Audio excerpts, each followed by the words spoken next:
Hey, what's up, guys? Welcome to the Truth About Real Estate podcast. Today, we're here with Alex Ty from Keller Williams in the Burlingame Peninsula area. I hope you guys get to enjoy seeing Alex today. Been waiting to get on a chat with him. Alex Ty is a number one top producer, luxury real estate agent, and he's going to talk to you guys today about how he made over 500K in DCI, which is a lot, especially within the first 1-2 years. And that's about doing 40 million plus in the San Francisco Bay Area. And that's not easy to accomplish for most agents out there, most people out there. And I'm excited to learn more from Alex. Welcome to the show, Alex. How's it going? Hey, Matthew, thank you so much. Thanks for having me. I'm excited. I've been watching your shows from afar for the past year. And now I finally get to get invited on. Oh, nice. Yeah, I've been meaning to talk to you guys to see what you guys are doing and how you guys have grown so quickly. And I'm glad you're watching the show too. Yeah, a lot of great people are coming in. It's going to be hard to match with you too, but a lot of strong people are also going to be on the show. So excited to learn from you. Like what's going on with you? Yeah, no, thank you so much. We're with Keller Williams. I come from a very strong team background. I had of course, I had one of the best teachers in the industry, Decent Kai Real Estate Group, Decent Kai with Decent Kai Real Estate Group, and the whole team. Very, very, very strong background, right? And total domination here up and down the Mid Peninsula. I recently just started we recently just started our new team, new division called Colin Luxury Estates. We're here with Keller Williams Peninsula Estates here in Burlingame, and it's been quite a journey. Nice. So you've been in real estate for how many years now? 3.5 years now. 3.5 years. That went by pretty well. And most agents don't make it after the first 2 years. How did you even get started into going into real estate? That's a really good question. I was it's been a journey. It's been a journey to get to this point and to actually have the courage to make the transition full time into real estate, or when I was early on in my career. How did I make the transition? Well, I think it came down to my back was against the wall. I had to make a massive positive change in my life, and I took a bet. Right? I took a bet. At the time I was, working a 9-to-5 job. I was managing my family business, right, at the time, and it's a great business. We import and manufacture high-end artificial flowers and home decor accessories. So I was running a division of our new sales pipeline, our sales division. And but I think that it was a grind. It was a grind, right? And at the time, I wasn't making close to what I needed to or thought felt comfortable with, especially living here in the Bay Area, right, in the peninsula. So and at the time, I had my daughter came. My daughter came out.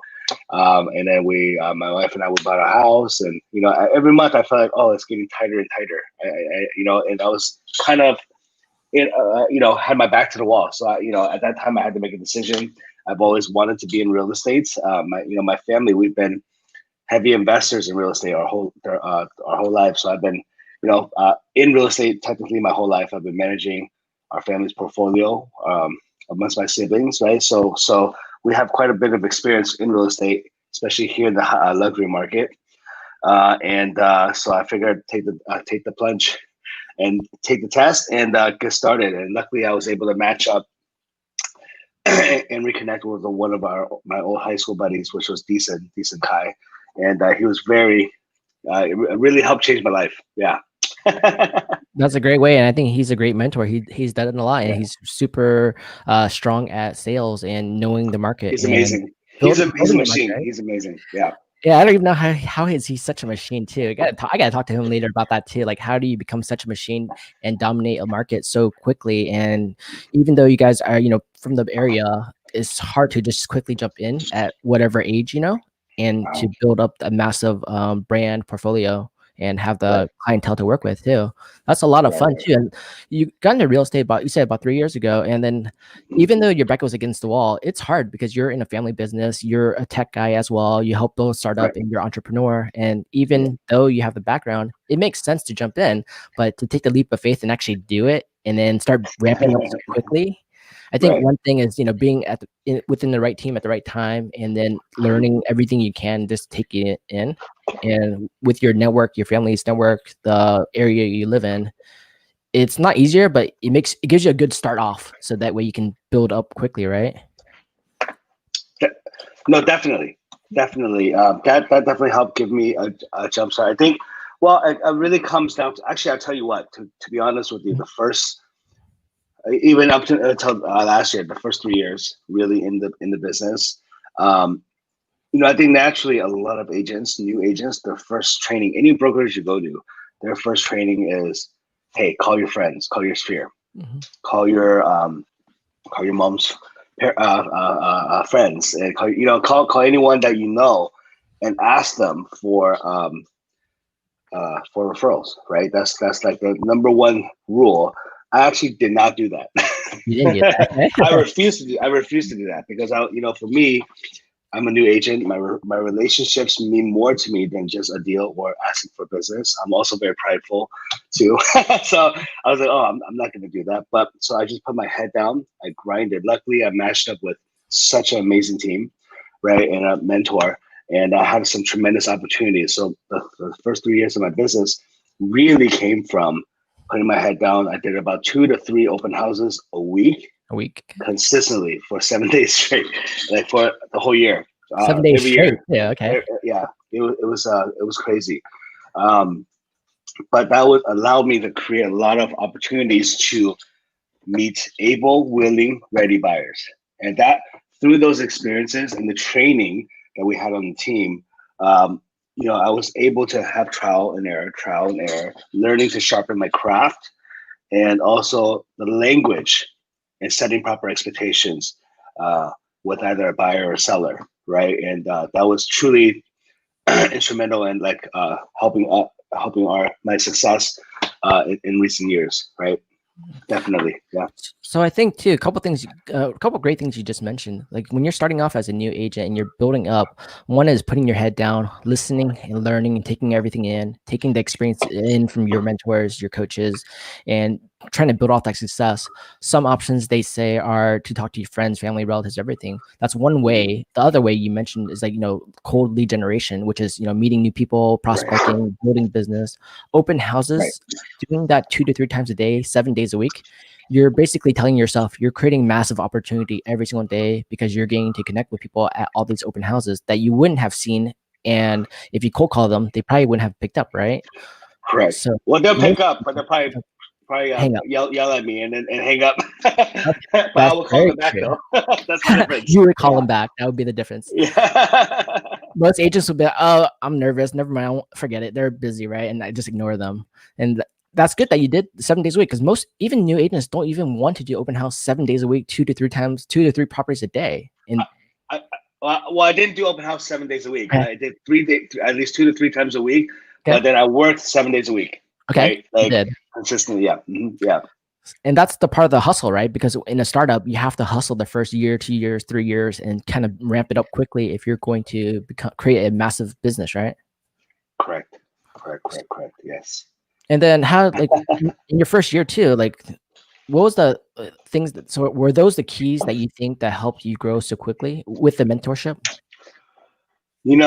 Yes, definitely. I think it was a challenge for me, especially I come from a pretty good background too as well. And, the thought of doing open houses or cold calling people, lead gen, follow up, and that type of stuff. For me, I was comfortable doing, but I always felt like, oh, I'm bothering someone. And I think that's a lot of new agents will go through that feeling of fear, right? Of that, oh, am I going to bother someone? I'm embarrassed or whatever, and I think, this was really big amongst us when we first started in the group, was we asked ourselves, what's our big why, right? Because that's a big motivator for any new agent, especially if you want to become a top producing agent, right? You have to have a big why, because this is not an easy job. It's not a sexy job like it is like they show it on TV. It's not, right? The real work is so much follow-up and consistency and discipline and commitment towards the craft to really start showing some results, right? So yeah, definitely. I'm sorry. What was the question again? I just So dropped a that blank. was a perfect answer to the question. And basically, like, when you're starting up, and you're finding out your big why, I think most Oh yeah. agents, Okay. Big Y. yeah. hmm So I think most agents So out there don't understand the big why yet. They haven't figured it out. mhm. That's very, very. That's yeah. You're right, and that's some of the challenges for a lot of agents, and why some make it and some don't make it because they never found their why. Right. My why personally was my why personally was, just recently got married. I had a daughter came out, and then I was Congrats. like, oh wow, yeah, thank you. Yeah, she's 5 now, right? 5, that's fast. Yeah, so she was about like year and a half, 2 years, like when I hopped in, right? Um, and it's I was just my back was against the wall. It's like, oh, I'm not making enough every every month, not enough every month, not enough. I feel like I don't have any money, right? And it's just, I was like, oh, I can't live my life like this. I need to make a massive change. Before we were just single and just had to worry about ourselves. Now we have a kid, right? So, okay, I need to make a massive change in my life. I need to make a positive push, right? And So if you think of that as my why, when I thought of the fear of like either I didn't do much door knocking, but we did do door knocking as a team, right? And also like just cold calling and prospecting and follow up. That type of work is like it's not hard work, it's tedious though, right? And if you think about it, if you really think about it, that is like the fear of follow up or cold calling people, isn't that so minuscule compared to why you're doing this, the big why, right? It Like, is. so we put it in those contexts, right? And that's what really pushed us through. And then when we were cold calling in the beginning, we got to a point every day where like, okay, we're just waiting for the first person to yell at us and get that over with, and then we can keep going, right? I think that's very true. I think it's like even the first 100 calls, the first 10 gonna suck. No matter what, every day it's the same thing. It's gonna suck the first 10 at least, and you're gonna get yelled at in the first 10. After that, the fear is over. Just go, right, and just keep Yeah, calling. just go, just run through And I think it. the number one issue I see it too for agents is that most agents haven't figured out their why. And even though they say, oh, for example, it's money, it's buying a bigger home, but they haven't really sat down, openly thought about it. Like, really, it's not the money, it's the success, it's what drives me, it's my family, it's my kids. The kids probably the number one driver. I need to prove and help them succeed. And I need to prove that I can do it for them and make sure they have a really good, easy, successful life and learn how you did all the hard work to get them there, to provide for Right. them. That's the real why. It's not I want the money, right? It's what it does. The money Right. does for you. But to get to Exactly. openly I to don't need the openly money. do it, yeah, I'm a simple guy. yeah. It's yeah, you don't really because you can be really minimalistic and just enjoy life and have it, but it's for your kids, right? Like, can your kids go to piano, swimming, soccer, go to Right. all the curricular activities? Not maybe not, Right. right? If you don't work hard for them, Right. and then real Exactly. estate Creating is the opportunities for our family that we were able to have, right? yeah. Or not able to have, whatever it was, right? Yeah, Yeah. so that's the first part of it, and the second part of it too is that when you're calling every day, I think it helps to have, like, for example, a family picture in front of you to see your why in front of you, or to envision your why every day, so hey, I need to make through all my fears, break through the fear. So you quickly got over the fears every day, and you consecutively do that every day, which most agents don't. They get scared, they hide, they don't call again, right? Right. I'm looking at behind you at Yeah. the iceberg poster. We had that on our wall in our Okay. office as well. Yeah. I mean, that's the true definition of success right there. I mean, most people see the success up top. They don't see Yeah. the stuff underneath, all the Yeah. work that goes into it, right? It gives you a reminder just having that on the wall and just looking at it. And then hmm the other one I have too is success nutrition. Basically 100% hustle, 100% focus, Yeah. 100% I love that. persistence, discipline, failure, risk, and 100% patience. That's awesome. That's Yeah, great. iconic. Iconic art is really cool. I love their artwork. Yeah. So Iconic's amazing. Yep. it is. So you talked about that too. For example, you talked about cold calling every day. How do you get over the fear of everyday cold calling and actually doing it every day? I'm back to it right now. Actually, I tell you, 'cause since we started a new team where we have a new guy on the team, John. He's amazing. He's killing it already. He's what? He's 3 weeks into the business, not even full time. He's already got 2 escrows and like 2 listing appointments and like 10 fire consults. So he's like hitting the ground running, right? So I'm starting. We're both on our team. We're going back to cold calling right now religiously, 7 days a week, 7 days a week. every morning from 9 to 12. Yeah, well, more like 10 to 12, 10 to 12, religiously. Isn't most agents' excuses this? Oh, I'm calling today. It's too early. 8, 9, 10. It's too early. They're not going to pick up. They're busy. They're probably taking care of the family, taking kids to school. How do you guys get over that? Or what do you guys tell your agents to do so that they don't, so they actually cold call and make it work? Yeah. So I mean, it's not really telling them, we're guiding them, right? I mean, the people that we choose to match up with, and work with are people that really, really want it. If they don't want it, then why would we waste our time, right? Might as well. We don't need another person on the team, right? Because it's a time output it out, right? But if the person really, really wants it, we're gonna help them. And if they want it, we'll just show them the way. Hey, there's a reason. Like, again, there has to be a big why that's gonna create them to want it, right? How do we tell them to get out? I think if you have it, you have it, right? Like if you know that, hey, if I make 5 more calls today or 10 more calls than I normally do, that one step, if I had the mentality like, hey, making another 1 call, another 5 calls, another 10 calls, another 20, 50, 60, that gets me one step closer to my next opportunity that I can potentially, hopefully convert and close, right? If you have that mentality, then nothing's gonna stop you, right? Because if you're if your mentality is always looking for that opportunity and you're willing to do the work and step up,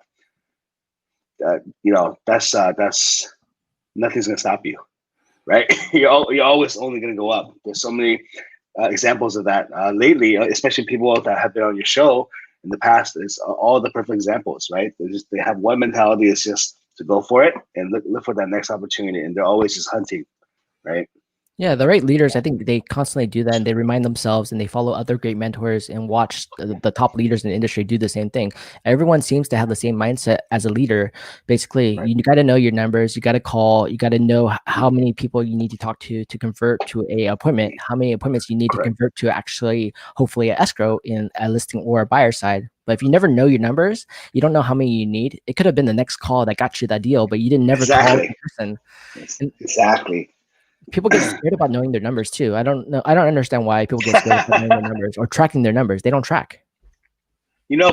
Tracking our numbers is really critical. We did that religiously with Decent, and we're implementing that process now with Cullinan, right? And because that's gonna, good or bad, at least you know your numbers. You get bad. The bad worst case is, oh, you didn't make enough calls today. It shows in your numbers. You didn't hit your 20 contacts or whatever the goal is. And people get scared about that. Actually, just be truthful about it. Just know, hey, you didn't make your calls. Double down tomorrow, or get back, or get to it right now, and don't stop until you get those 20 contacts. There's still sun out right now, right? So knowing the numbers is completely critical. Yeah. What's your daily goal for a contact? Like how many actual people you talk to on the phone? We shoot for 20 contacts a day. Yeah, that's a good number too, because I think some teams shoot for 20, 25 a day in contacts. Actually talking to someone, not just calling them and getting a voicemail. Actual contact. Right.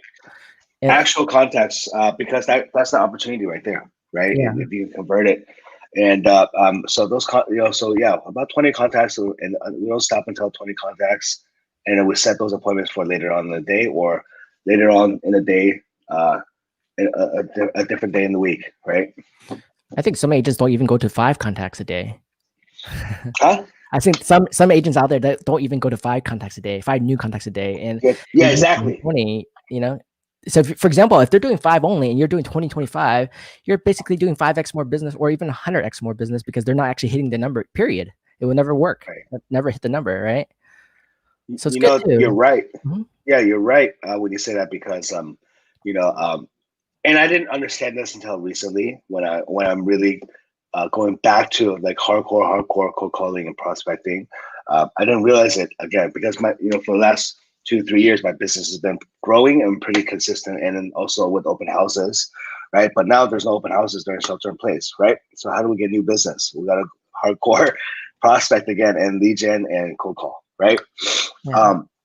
I didn't realize the real power of, like really honestly, there's agents out there that are like, oh, wow, I wish I had some business or whatever. How do I get more business or whatever?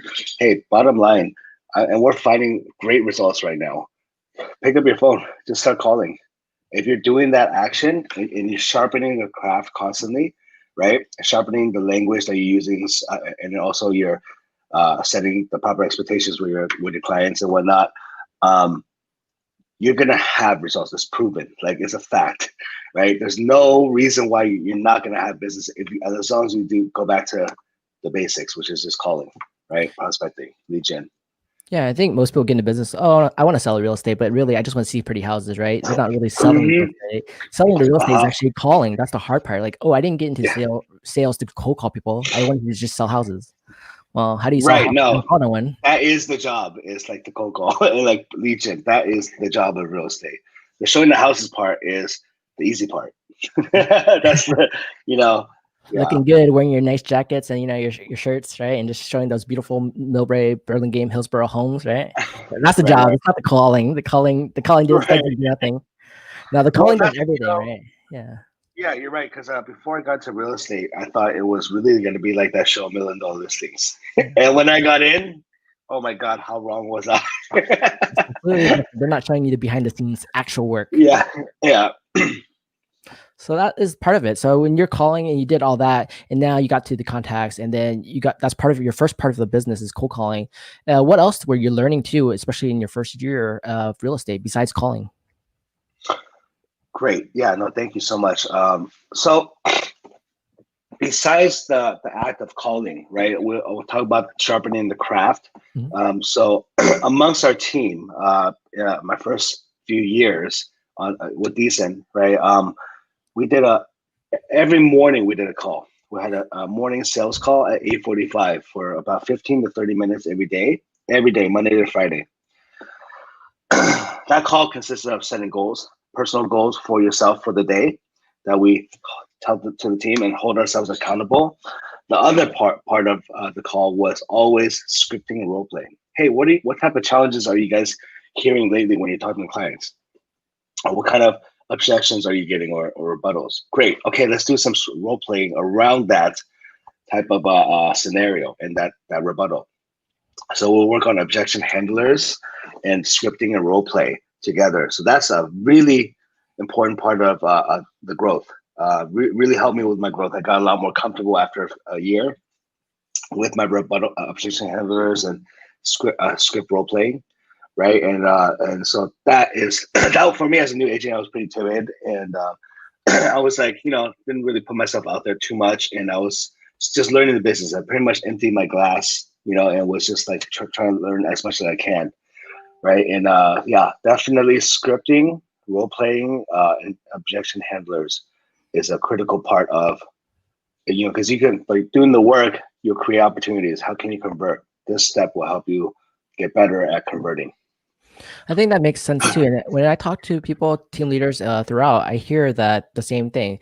All the team leaders are helping their team grow so quickly if those agents are actually joining into on the scripting calls, joining into the team meetings, discussing their daily goals. They might think it's a waste of time, but it's actually not, because it's all about Right. setting your right mindset. The mindset is this: here's my Yep. daily It's goals. mindset. The top three Yep. things I need to do today that will actually drive business is not the administrative stuff. It's not the paperwork. It's what's your top three sales goals to help you drive your business to move forward to your goal for your big why. And when you Right. do that every day, you're setting that mindset, the habits. It takes over 90 days to create a habit. So it's setting that Right. habit that, hey, I'm going to call every day to my team, set my daily goals. Here's the three things I want to knock out today for my deals, for my clients. And then having that mindset in the role playing part of it is helping you practice. And it's not to be scripted, it's to learn how to improv and talk and communicate and, discuss what you need to help to get the point across of what you're doing, why you're doing it, what the issues are in the market, and how you're helping through it. If you never practice, you're going to wing it to like a $4 million client. Oh yeah, I think today I'm going to sell this house. Yeah, the house is 3 million. This house is 4 million. I don't really know. How do you sound? Do you sound confident? Do you know your market? Do you know your numbers? So the scripting helps, Right. right? Definitely. And that really with actually I see Decent's watching right now. What's up, Decent? What's up, Decent? Matt props to him. You're gonna have to get him on the show next. Yeah, I would love to have you on the show. Decent, come on over. Let's do this. Yeah, no, that was a critical part. I learned so much from my time with Decent. It's all love. It's amazing. Yeah. So yeah, the morning rituals, mindset, and mentality. That's something I'm looking to implement into our team with right now. So we'll see. Yeah, I think yeah, that's great because when you, especially when you have your team now, team, and you're doing it, and you're making sure that you're holding your agents accountable and that you're helping them with the right practices that you learned throughout all the years. You're mentoring those new agents and helping them stay in the right mindset, helping them get over the fears, learn to script and role play with you. I think the number one part of role playing is actually just openly talking about it and not getting rid of your ego, getting rid of nerves and fear, and just talking to you like, hey, I'm going to practice with Alex. Here's the issues I'm running into. Here's how I addressed it. And then you provide your background of how to address it, or things that you would consider that they might not have thought of yet. Right. right. But No, most agents totally. don't want to do that. They don't want to role play. They don't want to script. They don't want to cold call. Yeah, yeah. That's why you, when the top, you got like what, top 1% or top 5% are taking 80% of the business. Correct. Yeah, definitely. Yes. Because you guys are actually doing the work. And I kind of correlate it too to, like, NBA, like Steph Curry, right? You think he's the best. Is he practicing every day, 10,000 hours, or like every day he's practicing hours at a time on one single shot? Why? He's already the Yeah. best. But why is he still Yeah. practicing? Because you want to hone your craft in and make it perfect, even by a millimeter, right? He'll still do it. Right. That's right. If you're Yeah. gonna bring your game up that once, even a millimeter more, then definitely. Yeah. I think even Wilson's thing was like, increasing your business 1% a day and just slowly increasing 1%. And by doing that exponentially, you'll grow dramatically, really quickly, right?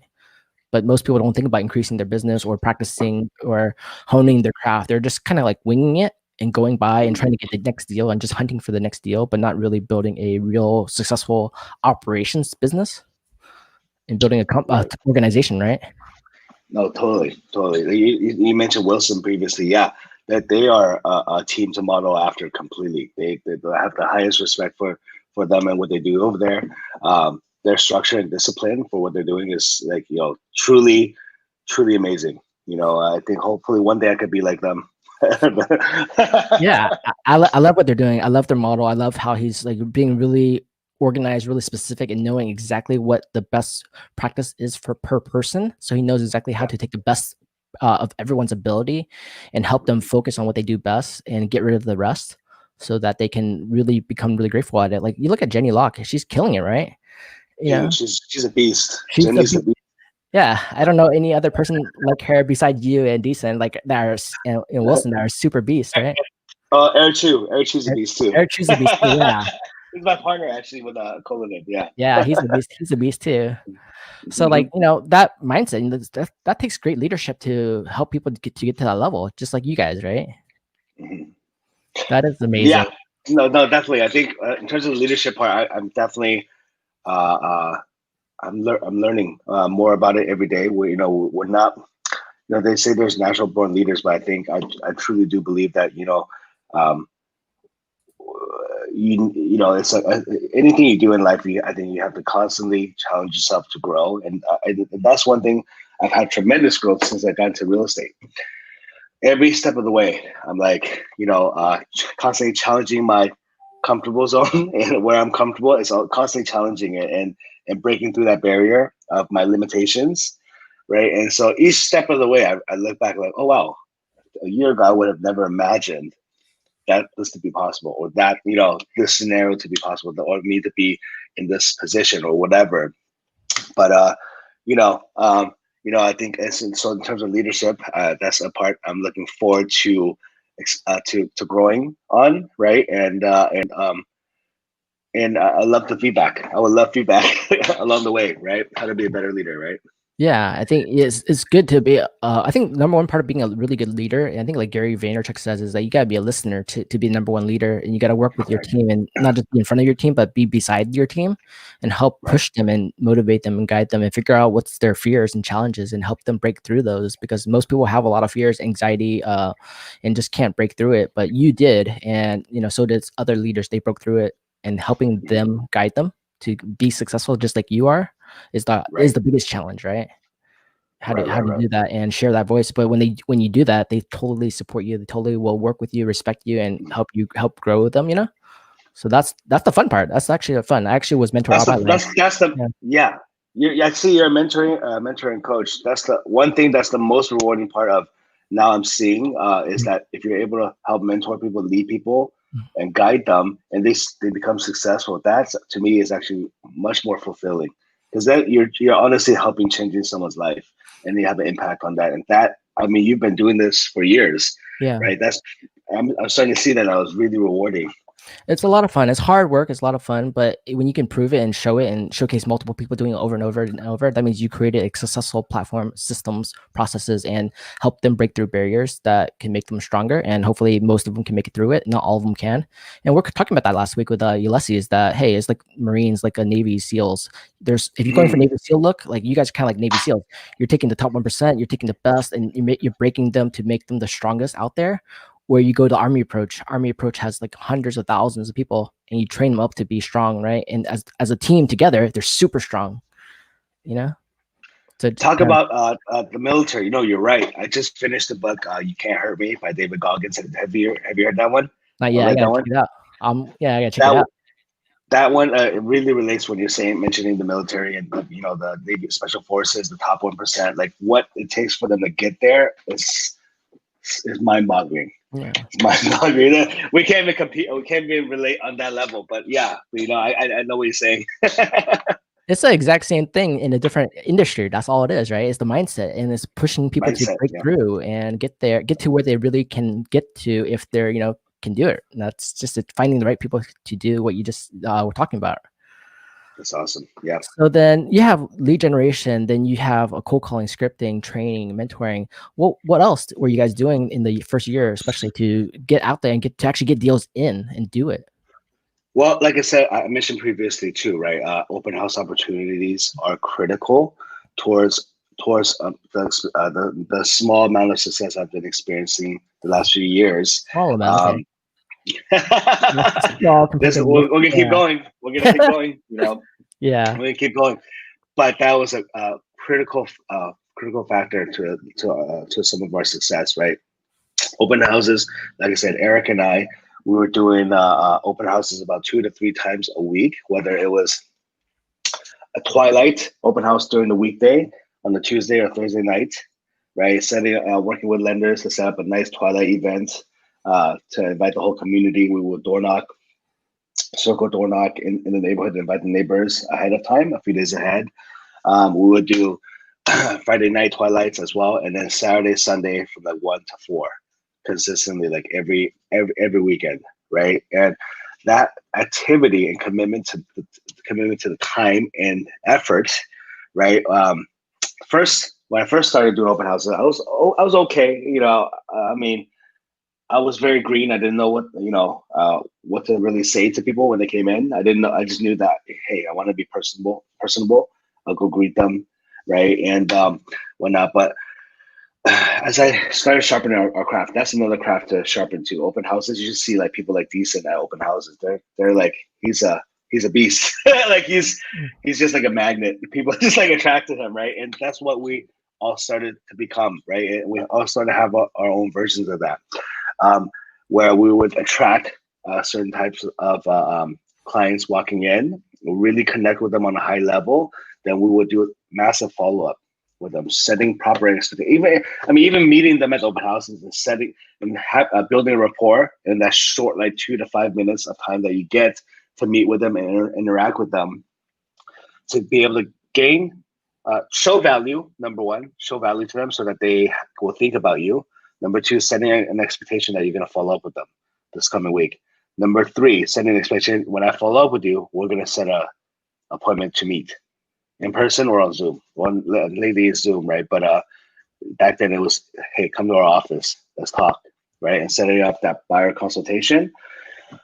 And then I would say also, from that, so that's a skill in its own too, to get people to trust you, show value, and also commit to coming to see you, right? Because as we know, most shoppers nowadays, they come into they were coming to the open houses. They found the house through Redfin or Zillow or Trulia, whatever the website on the platform it was that they're looking.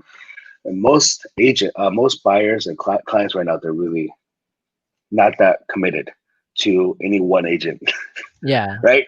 Right. They're just most of the time they like writing with the listing agent, right? because they feel like that's going to get them the best deal, which is not true, by the way. Completely not true. It's not true, But guys. yeah, it's totally not true, right? Because I mean, the listing agent is committed to the seller. Why would they help you out? Why would they help you as the buyer get a better deal, right? They're Yeah. trying to give the seller a higher price, right? So that number one.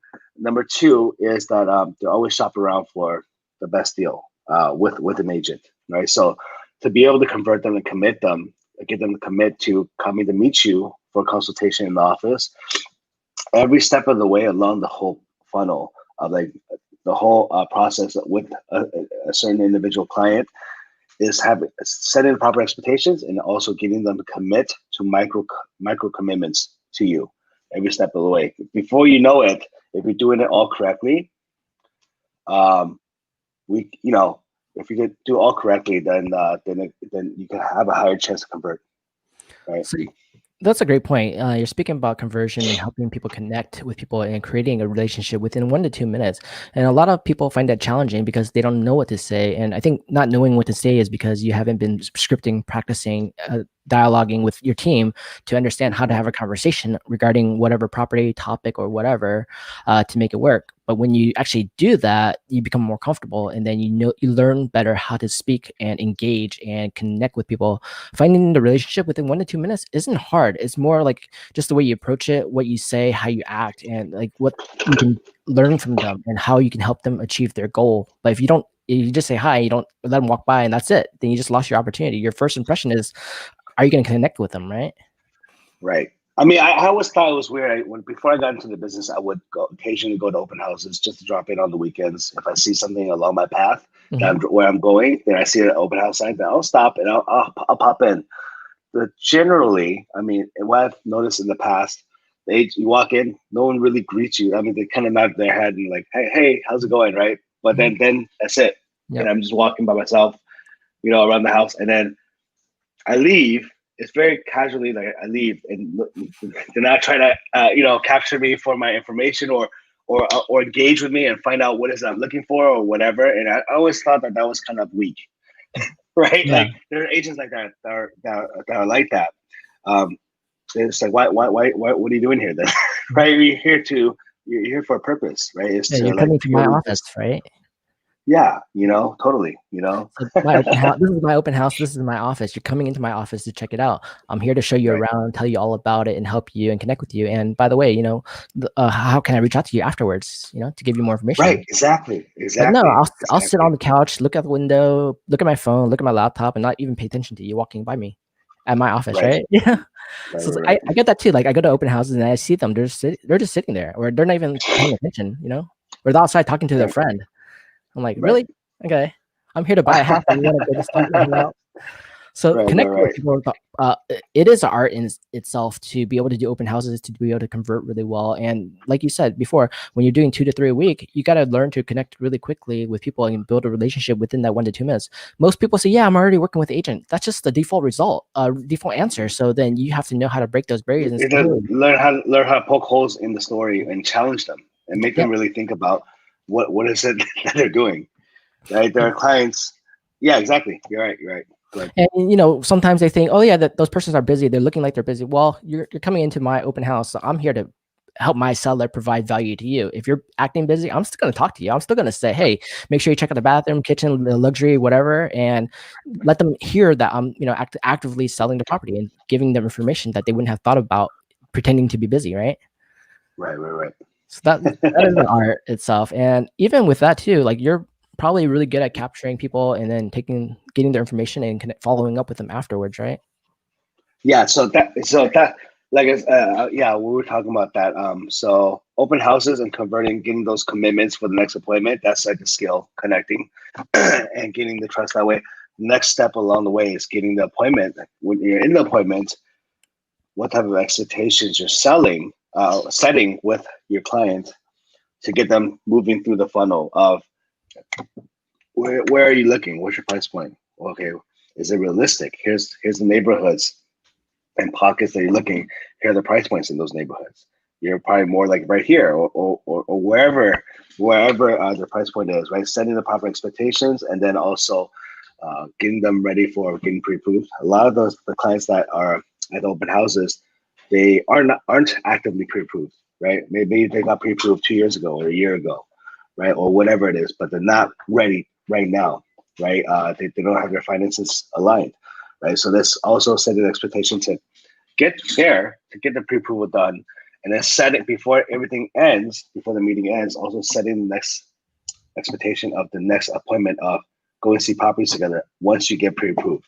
But setting a date right there, a tentative date on the spot, so it's in everyone's minds, right? Naturally, that they're kind of committed to that way, right? That whole part is a whole flow and process that that we're always trying to constantly improve on, right? But we have a pretty good hold on right now, right?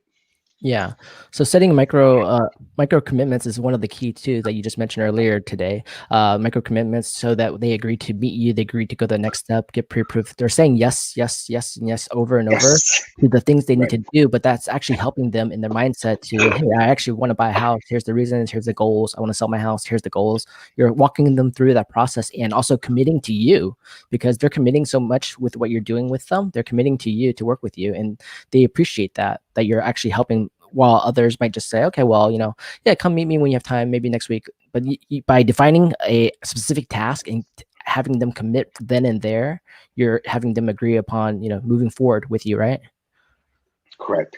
So Correct. that makes sense. That makes a lot of sense. So now you got appointment, you got hopefully a buyer or seller, you got them into a listing or helping them write offers. How do you guys handle all that volume? Well, I mean, have you read what's that? Seller Like Sirhan? So thanks, not yet. I need to read that one. You haven't read that? Okay. One of Ryan Serhant's famous quotes is, and don't take it the wrong way, but one of his famous quotes is, he likes to have a lot of balls in the air. Okay. Right? Meaning like beanbag, like balls. Mm-hmm. Each ball is an opportunity. At any given time, he's got multiple balls in the air. He's just trying to shuffle, right? So I guess to be a successful agent, you have to be good at multitasking for sure, because you're going to have multiple clients at any given time, hopefully at any given time, that are ready to write an offer and hopefully go take a step up to get the house, right? I remember there was a week last week. There was a week late 2019, probably I think like around Thanksgiving or during the holidays. There was a week where I had 7 deals ratified in 1 week myself, and that was like hectic. I was putting out multiple offers for each client and negotiating with negotiating with multiple different agents for the same client. It was just like crazy. Like I was getting like so confused, and the counters were coming back for this client, that client. I was like, okay, wait. It's really, really tough to juggle that, right? It is. But that was like crazy. But then I ended up getting 7 clients ratified in like 1 week. That's and a that lot. was like crazy. Yeah. That is a lot. Right? Your price points, that's a lot of money. That's a lot of work Yeah. and a lot of headaches too with it. Right. Well, high risk comes high reward, right? Yeah. No, a lot of fun for you. But that's a perfect example of like the job when you're producing at that high level. You're constantly juggling, right? Constantly juggling on multiple different clients. So you just have to be ready at any given time to step up for your clients, right? Yeah, and I think a point. I think Masters of Scale, the podcast with Reid Hoffman. He was the founder of LinkedIn and part of PayPal. He's the friends with Elon Musk and everyone. His thing was to like imagine you had a lot of burning fires. Each one has a different flame. You go for the hottest fires first. Fight all those. Let the little flames keep burning. And as they keep burning, don't worry about it. Just let it. It's there, but you're not going to be worried about it because your goal today is the biggest fire today, and get through that. All those fires, then go to the little ones. The little ones will slowly either burn out by themselves and you don't worry about it, or they burn higher and you go take care of it. That's the best analogy to that. Prioritizing, right? Prioritizing, basically. Right. That's a perfect analogy towards the question. But I think a lot of agents out there get scared too. Like, well, I can't handle all that, and it's too much for me, and I get pressure, and they don't focus on which one's the highest priority for today. The key is today, I think a lot of that. There's a few factors to that, right? You either if really that's your mentality, then what are you doing in this industry, right? But what it could be another thing is you just need proper guidance, right? If you have the proper guidance, mentoring, whether it's on the team or as a mentor, like hiring like a Matthew Ma as my coach, right? Like, and mentoring me through all my day-to-day situations in real estate, that could be tremendous. And that's one thing that, it was instilled into me from Decent, is that coaching is very, very critical towards Decent still has a coach to this day. I think Religiously follow everyone has that. a coach. All the biggest Right, leaders, exactly. right? Exactly. So that's something I'm looking into for my next step too, is hiring a coach that's going to take my business to the next level.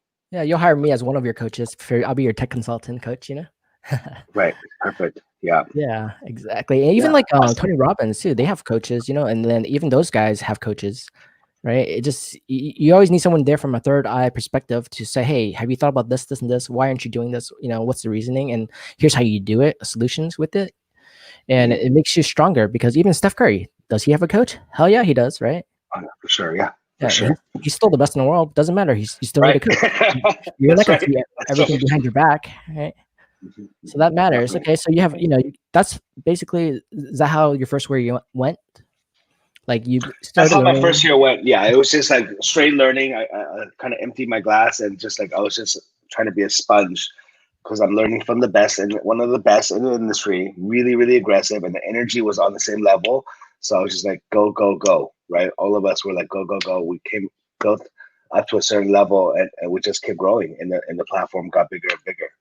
So as it So, got bigger and bigger, so go ahead. yeah. So as the platform got bigger and bigger, I started acquiring more opportunities, right, within the industry. I started attracting more um, like-minded individuals, meaning like, as time came on, actually, I started meeting and attracting a lot more like investors and developers. So that's a consistent flow of business, right? Like if you're working with a lot of developers, then that's a reason to make calls to other agents or whatever to find like coming soon properties, fixers, whatever, right? And it's just feeding them, right? Feeding them to the developer. So that's a pretty good consistent flow of business that you can go towards too, and then also as well as open houses, right? Yeah, you mentioned calling other agents. So when you have a new listing, you actually call other agents to tell them about your new listing. I do. I do on the listing side. Actually, no, I call even more agents for my buyers. You did. For my buyers, if I like once I finish so here's a habit that I take on as part of my process. Once I finish the process of the buyer consultation with my clients, a lot of times I've already set the expectation for the next appointment, which is, hey, how does your next Saturday look? Let's put it on the calendar right now because we're all busy. You're busy. We're busy. And then let's dedicate some time, like maybe like 2 hours next Saturday, to go see some houses. At least this way we're going face to face. We can really get a better idea of what is it that you're looking for in person, right? Good and bad, pros and cons of a house. Okay, cool. Set the appointment. Once we set the appointment, immediately once they leave, we're calling like any agent, whatever city that they're looking at or neighborhood they're looking at. We pull the broker metrics, like the top producing agents in the area for the last year. We're just calling any agent that we know that does business in the area. We're calling like hardcore to look for some coming soon properties or any other opportunities for our clients. Like we're doubling down every single time, and that's also part of why I don't think a lot of agents do that, or they don't have that rapport to be able to do that. But we were able to do that, and we doubled down on that, and so that's definitely helped towards a lot of our success. I agree. I And think that's the best way to go. Doubling down on everything you're doing and putting fuel to the fire, especially, and becoming a buyer's market right now. You have to double down. You have to be the one prospecting for your buyers, towards other buyers agents, other sellers, because they're not actively, letting you know what's on the market, coming soon, off market, other opportunities. And if you're not calling them, you're right, just waiting for coming soon online or MLS yeah, online. no, You already yeah, missed out no, on no, everything. that's Right? weak. That's weak. Right? It's tough, and it's a lot of work, right? Yeah, totally. So I think the question comes to that too. How do you have time to do all this? Um, Good. That's a very good question. I think it's the same thing as how do you have time to go to the gym? I mean, I don't go to the gym religiously, but that's the same question, right? It's like, oh, you'll never have time for the gym unless you make time for it. Same thing here, right? Very similar thing here. If so, for us religiously, I mean, that's why we're working 7 days a week, right? Because we can't catch up with the time. There's not enough time in the day, not enough hours in the day for you to get all your work done, right? It's impossible. So we set a good, usually we're in the office by like 9:30, right? We're trying to get more consistent with that. Hopefully we could be consistently 9:30 every day. But in the office, 9:30 to noon, we're calling, we're prospecting, right? So we usually in the past, what I've done was one of those call days from Monday to Friday is I'm going to dedicate for this one client that's really, really hot right now, ready to pull the trigger. They just haven't found the right house. I'll dedicate like that full call day for calling agents, looking for opportunities and off markets coming soon, right? Yeah. So that's and then from that we could create a lot of new opportunities that are coming soon. Then we take, and we have appointments set for that weekend, Saturday or whatever. Then we line up the appointments, right? And if you're doing that activity, you're bringing true value to your clients because they're like, oh wow, I never even. But the other agent I was working with, or my other friend that introduced me to this agent, that they were exploring or whatever, they never did this. They would never ever bring this type of level of service and value to us. Wow. And your clients really appreciate you for that. Like that's because you're going above and beyond. Most agents aren't religious about that, right?